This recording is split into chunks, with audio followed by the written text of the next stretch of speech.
Hello viewers and welcome to my YouTube channel. मेरा आप पीछे जो एसी देख रहे हैं वो TCL का मॉडल है, टैक T3 Pro डे 10 का ये मॉडल है।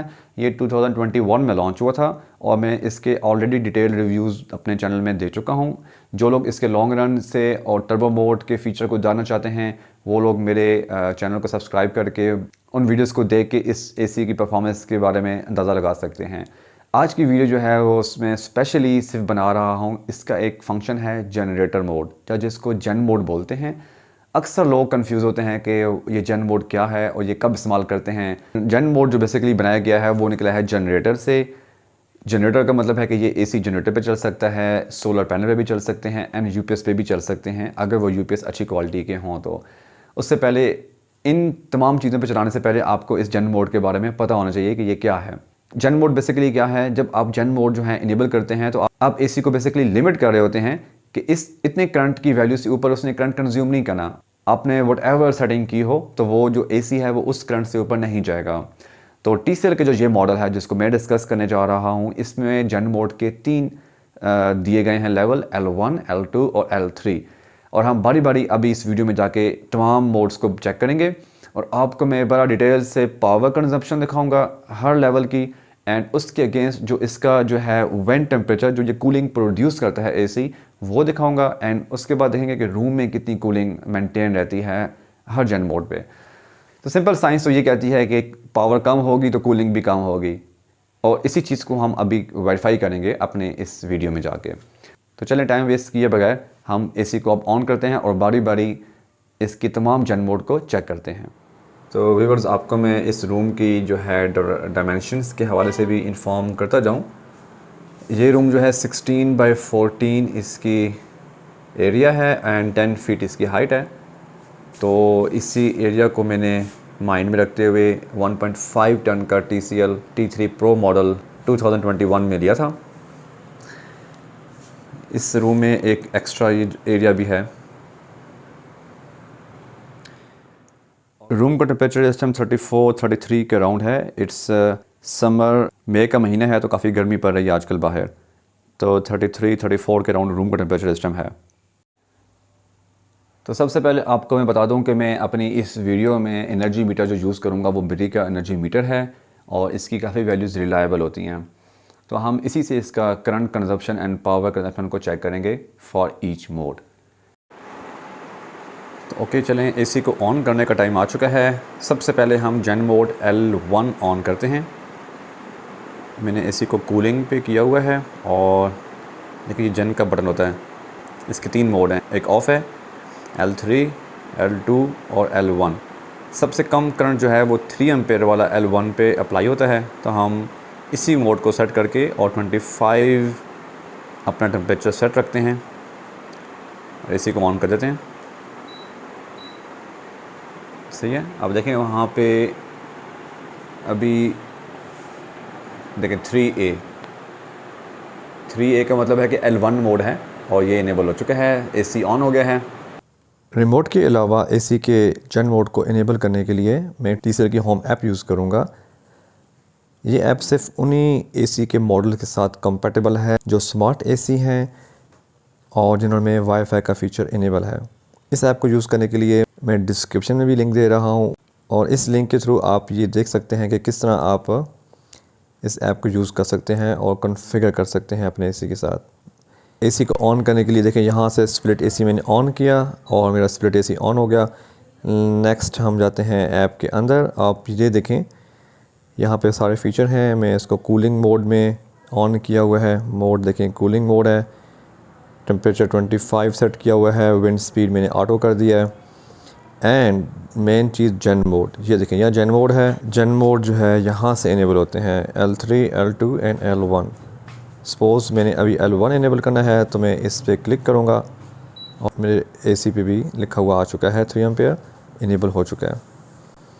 अब आप बैक कर दें यहाँ से और देखें इस जगह पे आपको ये देखें 1 लिखा हुआ है। तो इस टाइम L1 मोड पे AC चल रहा है। एनर्जी मीटर भी आप देख रहे हैं कि 3.1 एम्पेयर अभी इस टाइम ये ले रहा है। 2 मिनट्स हो गए हैं इसको ऑन किया हुआ है L1 पे। और मैंने टेम्परेचर देखें, सेंसर की टिप जो है वो बिल्कुल एसी की जो वेंट है वहाँ पे रख दिया है और इस टाइम जितनी कूलिंग ये प्रोड्यूस करेगा वो हम देख सकते हैं कि इस टाइम 16.5 डिग्री सेंटीग्रेड पे ये पहुंचा हुआ है। ये रूम टेम्परेचर नहीं है, ये याद रखिएगा, ये वो टेम्परेचर जो एसी प्रोड्यूस कर रहा है। 6 मिनट गुजर चुके हैं, 3.4 एम्पेयर करंट इसका अभी तक मेंटेन है। आपको मैंने बताया था कि L1 में 3 एम्पेयर की लिमिट होती है, बट थोड़ा सा 0.4-0.5 एम्पेयर ऊपर भी जा सकता है। ओके, 11 मिनट गुजर चुके हैं। वेंट टेम्परेचर जो आप देख रहे हैं 15.8-16 के अराउंड है। रूम टेम्परेचर मैंने 25 सेट किया हुआ था। ओके, अब मैं ऐसा करता हूँ कि रूम का टेम्परेचर चेक करता हूँ। सेंसर की यहाँ से मैं टिप उतार देता हूँ, इसको मैं मूव करके, तो इस सेंसर को अब जो है मैं इस टेबल पे रख देता हूँ। राइट हो गया।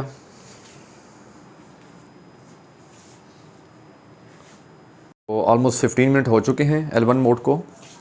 मेरे पास एक और ये एक फ्रेम है, इसमें भी ये सेंसर जो है लगा हुआ है टेम्परेचर का। ये देखें रूम का टेम्परेचर 26.3 के अराउंड पहुँच चुका है। हमने 25 सेट किया था एसी पे। और यहाँ पे देखते हैं दूसरा सेंसर, ये थोड़ा सा अच्छी क्वालिटी का है। ये देखें 25 के नज़दीक पहुँच चुका है। ओके, एंड एनर्जी मीटर 3.3 पे क्लिप हुआ हुआ है। तो ये आपको मैंने पहली चीज़ दिखाई है कि L1 मोड 15 मिनट में रूम का टेम्परेचर 25 पे मेंटेन करने में कामयाब हो चुका है।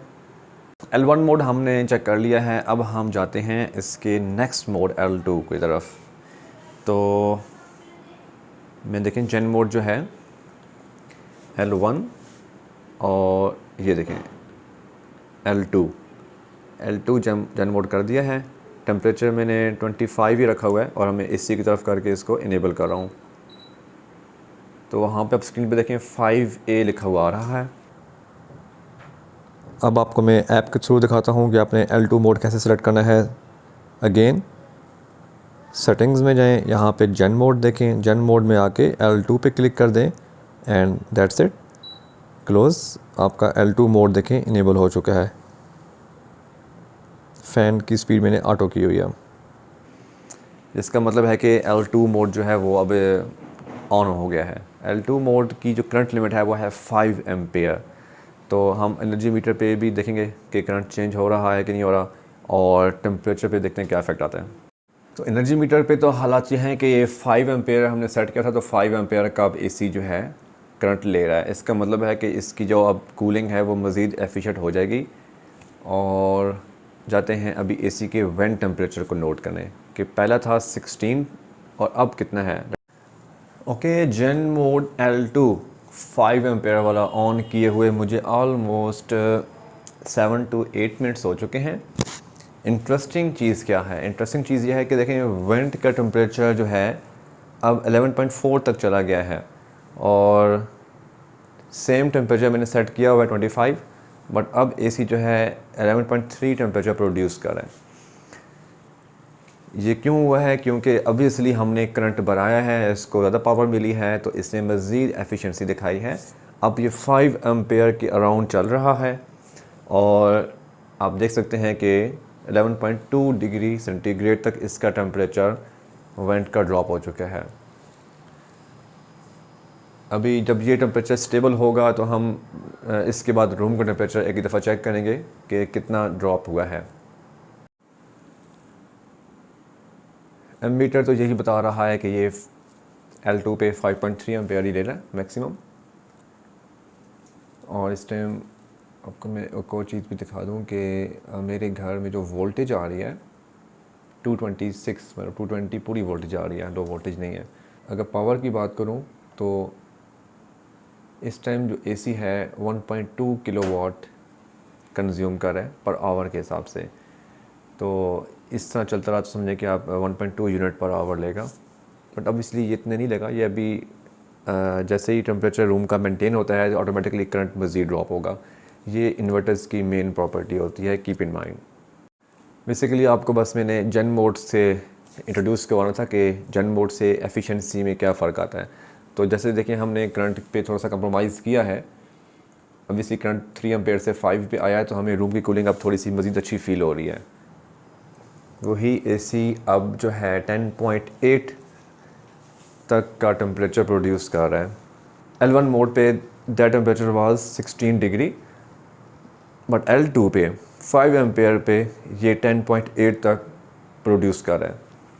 तो ओके, मैंने नोट किया है कि 10.7 10.8 से ये मज़ीद टेम्परेचर ड्रॉप नहीं कर रहा। तो अब हम ये करते हैं कि इसको यहाँ से सेंसर को उतार लेते हैं एंड रूम का टेम्परेचर जो है फाइनल वो इसके ज़रिए नोट कर लेते हैं। फिर हम जाते हैं नेक्स्ट L3 की तरफ। टेम्परेचर सेंसर्स मैंने इस टेबल पे प्लेस कर दिया है। हम चेक करते हैं कि L2 मोड जो है वो अब क्या टेम्परेचर देता है रूम का। फाइनल टच ऑलमोस्ट 15 मिनट ही होने वाले हैं L2 मोड को, और ये 5.2 एम्पेयर ले रहा है। इससे ऊपर नहीं जा रहा क्योंकि हमने L2 मोड इनेबल किया हुआ है, तो 5 एम्पेयर से ऊपर ये नहीं लेगा। Let's see the temperature. तो व्यूअर्स 20 मिनट हो चुके हैं L2 मोड को, हम बस एक फ़ाइनल रीडिंग ले लेते हैं। 23.4 रूम का टेम्परेचर है L2 मोड पे, एंड दूसरे सेंसर पे भी देखें तो 23.6 ऑलमोस्ट मैंने रूम के 2 डिफरेंट जगहों पे लगाया हुआ है डिस्टेंस के साथ, एक यहाँ पे और एक यहाँ पे। दोनों का टेम्परेचर ऑलमोस्ट सेम है। और करंट आप फाइनल देख लें कितना ले रहा था, 5.2 ampere because of L2 mode. Obviously temperature जो है आपको ऑलमोस्ट 1 डिग्री का डेल्टा नज़र आ रहा है, बट यही देखें बेनिफिट है कि L2 मोड भी फुल पावर कंज्यूम कर रहा है 5 एम्पेयर की, और इसने रूम का टेम्परेचर 24 मेंटेन किया हुआ है। यही चीज़ L1 भी कर रही थी। अब डिफरेंस क्या है कि जो लोग ज़रा चिलनेस चाहते हैं रूम में, वो L2 मोड को लगा सकते हैं और उनको थोड़ी सी चिलनेस फील होगी एक्स्ट्रा। और जो लोग इकोनॉमी को भी माइंड में रखना चाहते हैं, वो लोग जो हैं L1 मोड लगा के भी ये टेम्परेचर ले सकते हैं, बट उनको थोड़ी सी कूलिंग जो है वो लेस फील होगी। ओके, अब टाइम है हम जेन मोड L3 इनेबल करते हैं। L3 मोड मैंने इनेबल कर दिया है। 25 डिग्री सेम सेटिंग। अब L3 मोड जो है मैं ऐप से कैसे करूँगा, TCL होम में आएँ, यहाँ पे अपने AC पे क्लिक करें जो आपने कॉन्फ़िगर करके रखा हुआ है, और सेटिंग्स में जाके L2 को आप L3 पे कर दें। तो ये देखें मुझे बीप की आवाज़ भी आई है। AC पे L3 मोड इनेबल हो चुका है। Back 25 degree auto fan and L3 enabled. So ये था ऐप के थ्रू जेन मोड को इनेबल करने का तरीका। आप स्क्रीन पे भी देख सकते हैं, वहाँ पे जब मैंने L3 किया था तो 6 एम्पेयर आपको लिखा हुआ नज़र आया था। लेट्स सी अब टेम्परेचर जो है वो कितना ड्रॉप होता है। L3 मोड पे देखें टेम्परेचर 8.9 के अराउंड पहुँच चुका है। This one 8.8। इसी को हमने कमांड दी हुई कि 25 टेम्परेचर मेंटेन रखना है रूम का, और ये प्रोड्यूस कर रहा है 8.8 बिकॉज अब हमने इसकी पावर बढ़ा दी है, करंट बढ़ा दिया, तो ये 6 एम्पेयर के अगेंस्ट मज़ीद चिलनेस प्रोड्यूस कर रहा है रूम की। एनर्जी मीटर पे भी देखें ये बिल्कुल ऐसा ही हो रहा है। L3 मोड 6 एम्पेयर वाला तकरीबन 5.9 एम्पेयर ले रहा है। अगर वाटेज की लैंग्वेज में बात की जाए तो 1.34 किलोवाट ये इस टाइम कंज्यूम कर रहा है। और मुझे जो है रूम की कूलिंग अब जो है मज़ीद बेहतर फील हो रही है। L3 मोड को ऑन किए हुए ऑलमोस्ट 8 मिनट हो चुके हैं, और टेम्परेचर जो है 10 डिग्री से 8.1 तक चला गया है। 7.7 7.8 के अराउंड मेंटेन टेम्परेचर है वेंट का। और मीनवाइल एनर्जी मीटर पे देखें अब AC जो है 6.5 एम्पेयर कंज्यूम कर रहा है। ये L1 का ऑलमोस्ट डबल है। और लेट्स सी कि इस टाइम रूम का टेम्परेचर क्या है। उसके लिए आपको मैं अपने इस सेकेंडरी सेंसर से दिखा दूं। Let's see, okay that's 21.7। Room का टेम्परेचर 21.7 पे ड्रॉप हो चुका है। ऑब्वियसली 6 एम्पेयर जब आप देंगे तो मज़ीद इसकी कूलिंग बढ़नी थी। ओके, मैंने नोट किया कि बस 7.6 से मज़ीद ये ड्रॉप नहीं हो रहा। This is a minimum temperature कि L3 मोड पे जो कि TCL का ये मॉडल जो है लेके जा रहा है नीचे 7.7 7.6 के अराउंड फ्लक्चुएट कर रहा है। और अब हम जाते हैं रूम का टेम्परेचर फाइनल नोट करते हैं एंड देन वाइंड अप करते हैं इस वीडियो को। ओके, फाइनल रीडिंग्स ले लेते हैं L3 मोड की। मुझे इसको भी ऑन किए हुए ऑलमोस्ट 15 मिनट हो चुके हैं और 6.5 एम्पेयर पे AC चल रहा है। रूम कूलिंग इस टाइम 21.6 है। मैंने सेंसर को देखें वॉल के पास लगा दिया है, मैक्सिमम जितना दूर हो सकता है। तो 21.6 एक सेंसर बता रहा है, 21.4 ये सेकंड सेंसर बता रहा है। तो आप देख सकते हैं कि दोनों सेंसर ऑलमोस्ट सेम रीडिंग दे रहे हैं। तो इस तरह आपने L3 की परफॉर्मेंस भी चेक कर ली होगी। ऑलमोस्ट मैंने 50 मिनट AC को ये चलाया है 3 डिफरेंट मोड्स में। अगर जो लोग इंटरेस्टेड हैं कि वो देखना चाहें कि कितने यूनिट कंज्यूम हुए हैं तो मैं बिल्कुल आपको दिखा देता हूँ। 0.85 टोटल कंजप्शन हुई है 50 मिनट में। तो आप ये देखें कि मैंने 3 मोड लेकिन चलाए थे। पहले 15 से 20 मिनट L1 3 एम्पेयर वाला, फिर L2 चलाया था 15 से 20 मिनट एंड देन मैंने आखिर में कुछ 15 से 16 मिनट तक L3 मोड चलाया। तो ये एक है कंबाइंड कंजप्शन है, लेकिन आप करंट से भी निकाल सकते हैं कि कितनी कंजप्शन AC करता है। तो इस वीडियो में आपको आज ये कंक्लूड हो चुका होगा कि बेसिकली जन मोड क्या होते हैं और ये TCL ने क्यों मुतारिफ़ कराया है। इसका बेनिफिट भी आपको नज़र आ चुका होगा। वो लोग जो कि इकोनॉमी को प्रेफरेंस देते हैं तो उनके लिए बड़ी यूज़फुल फ़ीचर है ये, no doubt it's a very good feature. Technically speaking जन मोड का मेन पर्पस जो है वो ये है कि जो लोग इसको जनरेटर पे, सोलर पैनल पे चलाना चाहते हैं, ये मोड उनके लिए बनाया गया है। तो आपने एनर्जी एफिशिएंसी भी इसकी देख ली है, मैंने आपको साथ साथ करंट की रीडिंग्स भी दिखाई हैं, आपको टेम्परेचर्स भी बताए हैं। मज़ीद आपके अगर कोई इस हवाले से क्वेश्चंस हैं तो आप मुझसे बिल्कुल कमेंट्स में पूछ सकते हैं। I will give my WhatsApp number, आप मुझसे मज़ीद रब्ता कर सकते हैं अगर आपको कोई प्रॉब्लम आ रही है या कुछ इस चीज़ को अंडरस्टैंड करना है। मैंने अपनी इस वीडियो में आपने नोट किया होगा कि साथ साथ ऐप भी यूज़ की है। वो लोग जो रिमोट को यूज़ नहीं करना चाहते, अब इसलिए जिनके ACs में वाईफाई फ़ीचर है उनको बेनिफिट ये है कि वो ऐप के थ्रू भी इन मोड्स को इनेबल कर सकते हैं। तो जिनके पास वो AC के मॉडल हैं जिनमें वाईफाई नहीं है, वो लोग जो हैं ऐप के मज़े नहीं लूट सकते, तो वो लोग रिमोट से ही यूज़ करेंगे। And viewers, at the end आपको मैं एक सरप्राइज़ देता हूँ। TCL के वो मॉडल जिनमें वाईफाई का फ़ीचर है या स्मार्ट हैं, जिनको IoT भी बोलते हैं, इंटरनेट ऑफ थिंग्स, उनमें एक बड़ा बेस्ट फ़ीचर है। वो ये है कि ये वॉइस कमांड से कंट्रोल होते हैं। तो नेक्स्ट वीडियो मेरी जो होगी वो उन व्यूवर्स के लिए होगी जो वॉइस कमांड से AC को कंट्रोल करना। अगर आपको मेरी वीडियो अच्छी लगी है तो please subscribe my channel and like my video. Thanks a lot, take care, अल्लाह हाफिज़।